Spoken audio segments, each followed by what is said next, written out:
Di dunia modern seperti sekarang, healing dengan liburan sudah menjadi salah satu hal terbaik yang bisa dilakukan untuk melepas stres. Salah satu healing terbaik adalah menuju kota-kota besar di dunia. Namun tidak semua orang yang healing itu maunya cuma wisata kuliner, ke museum, atau melakukan hal positif lainnya. Ada juga orang yang healing ke kota besar malah mau melakukan hal-hal yang dianggap tabu oleh masyarakat luas. Makanya ada tuh kota yang disebut sebagai kota paling berdosa di dunia.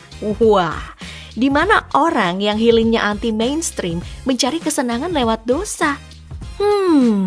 Penasaran dengan kota mana saja?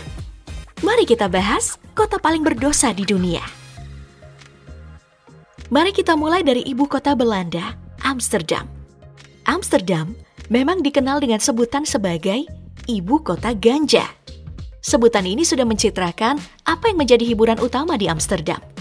Belanda memang sudah melegalkan ganja sejak tahun 1976 dan membuatnya menjadi salah satu destinasi wisata orang-orang yang mau nge-fly secara legal.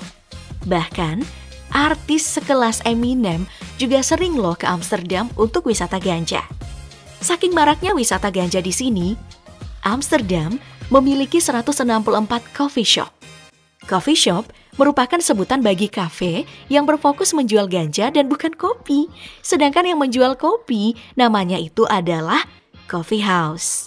Bedain ya coffee shop sama coffee house. Jadi kalau kamu ke Amsterdam jangan sampai salah masuk kafe ya. Nanti kamu maunya ngopi malah nge-fly. Selain persoalan ganja, Amsterdam juga memiliki Red Lock District yang terkenal. Red District ini merupakan kawasan prostitusi legal, bahkan mencapai 3.000 perempuan. Dari tahun 2007, Red District ini menghasilkan hingga 100 juta US dollar atau 1,6 triliun rupiah per tahun untuk Belanda. Berikutnya, kita ke Cina, tepatnya di Macau, yang merupakan salah satu wilayah otonomi khusus negeri tirai bambu. Kota ini dikenal dengan berbagai hiburan berdosa yang bisa dinikmati. Salah satu yang paling terkenal itu jelas ya, perjudian. Judi. Macau ini menjadi satu-satunya kota di Cina yang melegalkan judi dan membuat perjudian menjadi tumpuan pendapatan daerahnya. Setidaknya, 17% dari pendapatan kota Macau didapatkan dari perjudian. Pada bulan Agustus tahun 2024, industri perjudian di Macau mendapatkan profit mencapai 2 miliar US dollar atau 32,7 triliun rupiah.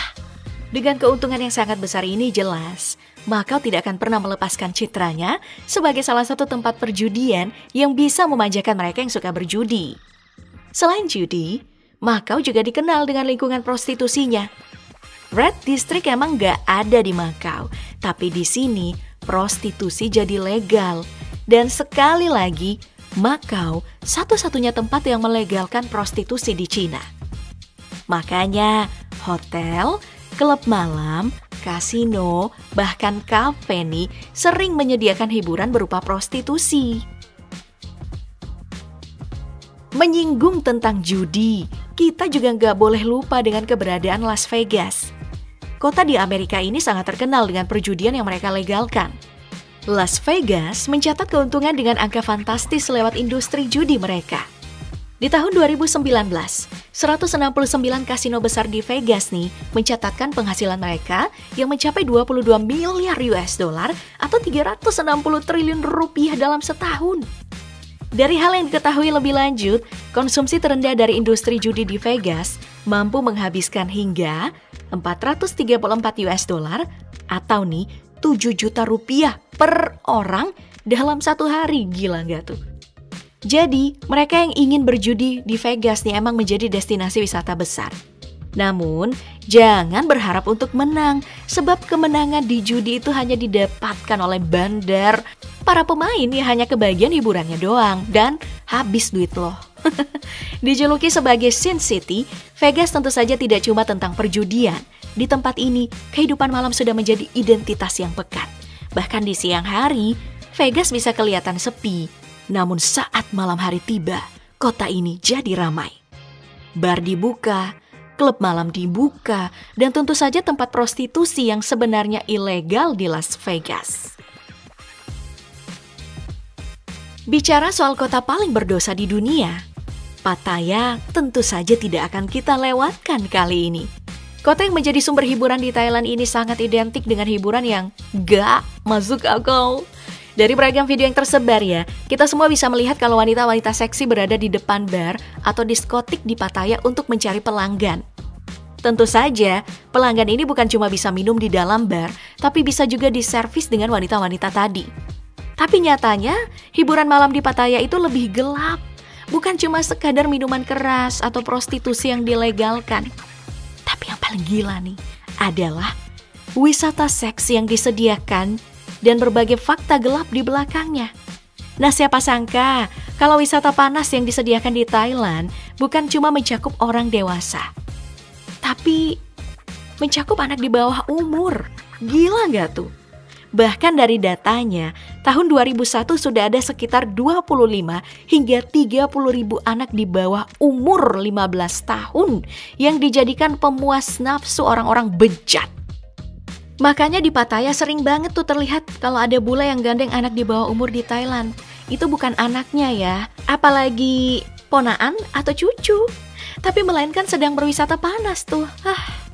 Pelanggan utama dari bisnis panas di bawah umur ini rata-rata sih datang dari orang Eropa karena berbagai macam alasan. Kok sedih ya bacanya kayak gini? Bicara tentang wisata panas tadi, Pop Gengs, sebenarnya penggunaan anak di bawah umur adalah hal ilegal di Thailand. Pada tahun 2022 ada 2 orang Jerman yang ditangkap karena terbukti menggunakan jasa ilegal dari anak di bawah umur.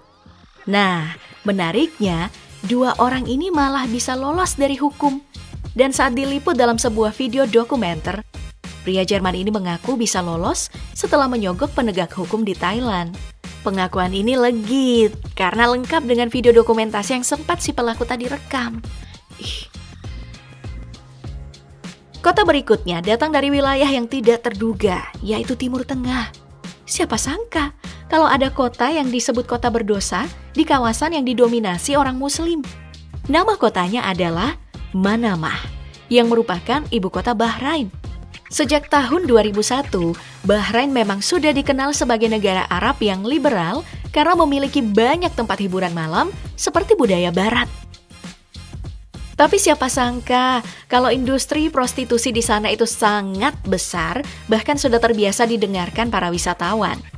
Biasanya, para pekerja di bidang ini disediakan oleh pihak hotel, bar, atau diskotik tempat banyak turis berdatangan.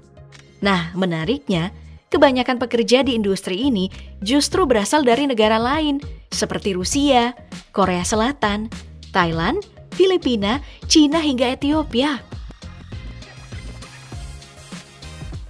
Berikutnya, ada kota dari negara yang menciptakan pesepak bola terkenal di dunia seperti Neymar, Ronaldo Nazario, dan juga Kaká, yaitu Rio de Janeiro dari Brazil. Kota yang satu ini terkenal banget dengan pantai indahnya yang ramai dengan wanita yang cantik. Bagi para lelaki, pantai indah dan kombinasi wanita Brasil di sana bisa membuat mata gak berkedip seharian. Tentu aja Rio de Janeiro bukan cuma soal itu ya, tapi ada juga beragam hiburan penuh dosa yang ada di sini. Mulai dari penggunaan ganja, tempat hiburan malam, hingga industri prostitusi. Kegilaan dari Rio de Janeiro emang gak pernah tidur. Namun mereka yang berwisata ke sini harus berhati-hati nih, karena tingkat kriminal di Rio de Janeiro juga begitu tinggi. Dari Brasil, kita pindah ke Venezuela. Siapa sangka, negara yang menghadapi peningkatan inflasi ekstrim ini malah memiliki kota yang penuh dosa. Kota tersebut adalah Caracas. Rendahnya nilai tukar uang Venezuela membuat orang-orang Eropa dan Amerika berdatangan untuk mendapat hiburan yang mereka cari, tapi tanpa mengeluarkan uang yang begitu banyak. Sejak krisis melanda Venezuela, pekerjaan penuh dosa seperti rumah perjudian, klub malam, hingga industri prostitusi ada di Caracas.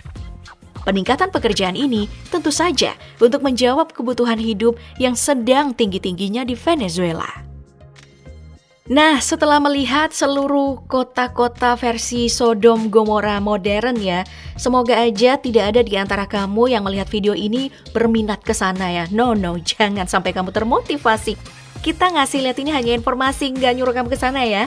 Nyatanya masih banyak kok tempat wisata yang lebih baik untuk didatengin ketimbang malah datang ke tempat yang bisanya panen dosa doang.